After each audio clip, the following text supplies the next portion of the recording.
Alléluia, alléluia, alléluia. Que la paix de Dieu soit avec son peuple.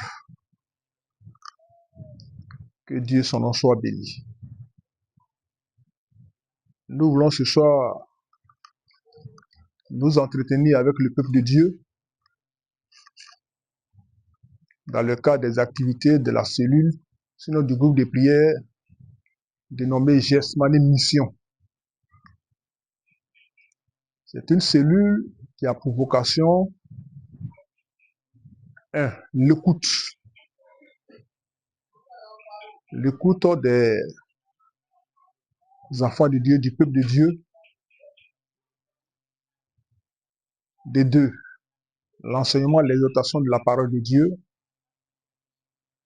3. Le soutien spirituel pour la guérison, la délivrance des âmes des nations.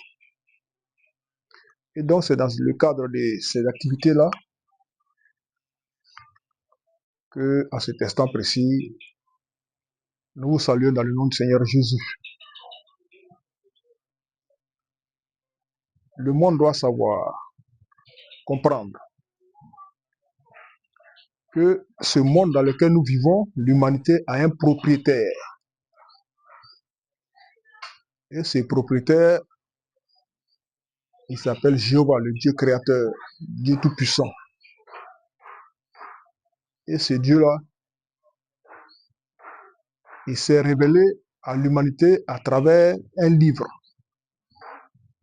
qui n'est pas un livre ordinaire, mais un livre sacré, qu'on appelle la Bible, la Sainte Bible. Et donc c'est à travers cette Bible, ce livre sacré-là, que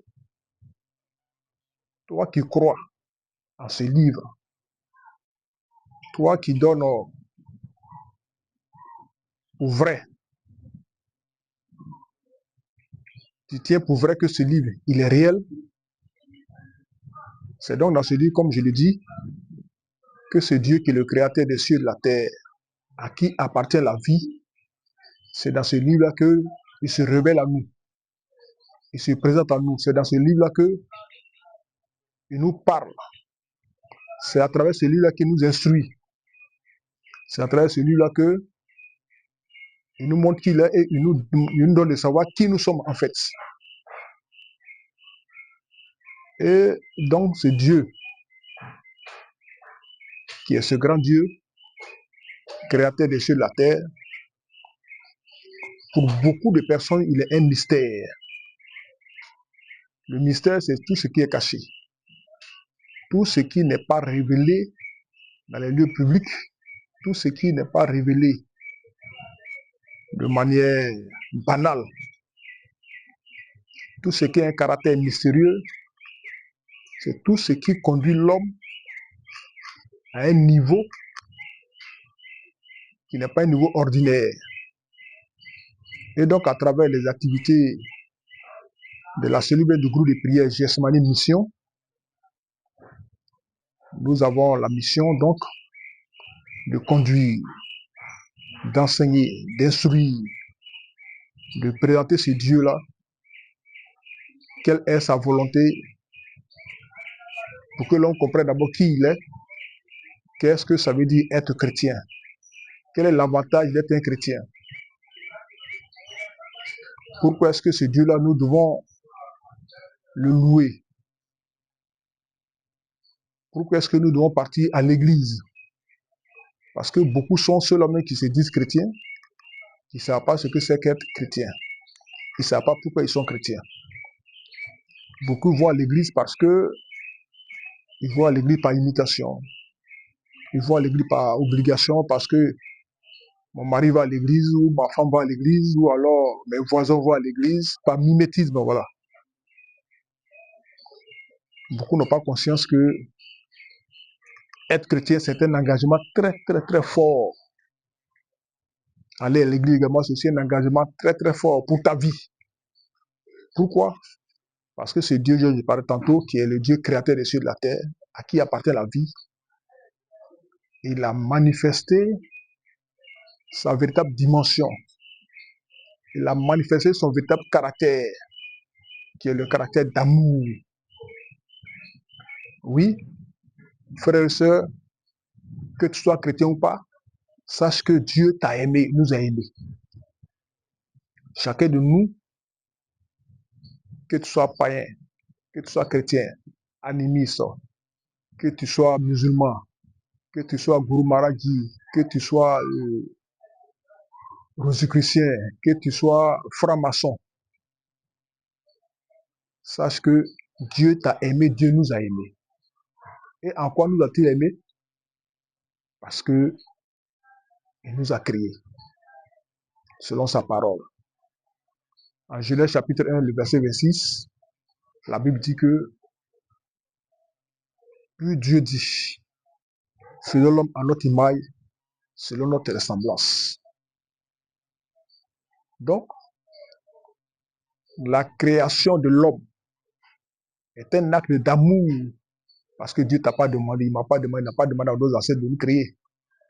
Mais il a créé l'homme pour montrer sa divinité, pour montrer sa gloire. Et cette parole de Genèse 1, verset 26 dit, il nous a créé à son image, à sa ressemblance, et il nous a donné la domination sur toute la terre. Nombreux, malheureusement, ignorent cette gloire que Dieu leur a donnée. Nombreux sont ceux qui ne savent pas que l'homme, en réalité, est sur la terre, où Dieu l'a envoyé, pour qui il exerce sa domination. En d'autres termes, il veut te faire comprendre simplement que Dieu, qui a créé l'univers tout entier, a créé entre griffes un département de l'humanité qu'on appelle la terre, où il a donné l'homme comme le gérant. En lieu plat de Dieu, Dieu a donné la terre, l'homme comme le gérant de la terre. Et c'est pourquoi il nous dit, l'homme doit dominer sur la terre. Et malheureusement, nous disons chrétiens, or celui qui est chrétien, c'est celui qui est enfant de Dieu, né de nouveau, participant du royaume de Dieu.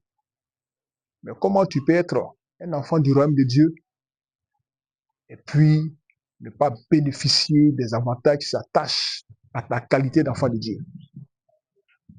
Pour mieux comprendre, on va prendre un exemple banal, simple. Ton père est un roi et donc tu es le fils du royaume. Et en tant que fils du royaume, tu ne bénéficies pas des avantages qui sont attachés à ta qualité de fils du royaume.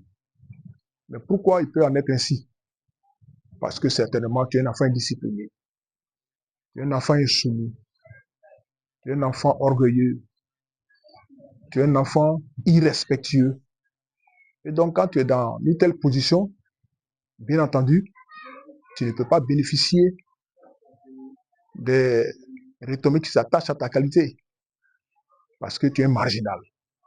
Et donc, beaucoup se disent, nous disons enfants de Dieu, chrétiens, mais nous ne bénéficions pas des avantages liés à notre qualité d'enfant de Dieu. Et c'est pourquoi dans la Bible, il est écrit quelque part là-bas que mon peuple périt par manque de connaissance. Et donc, c'est pour pallier un peu à tous ces déconvenus-là que Dieu nous a mis à cœur d'ouvrir cette page-là, qui est une page d'écoute, comme je l'ai dit, d'enseignement, d'exhortation, de soutien spirituel, pour que le peuple de Dieu, les enfants de Dieu, puissent retrouver leur repère, puissent véritablement reprendre conscience et qu'ils reviennent au Créateur. Pour que, en retenant à notre Créateur, Dieu Tout-Puissant, nous puissions bénéficier des avantages liés à notre qualité d'enfant de Dieu. Que la paix de Dieu soit avec nous.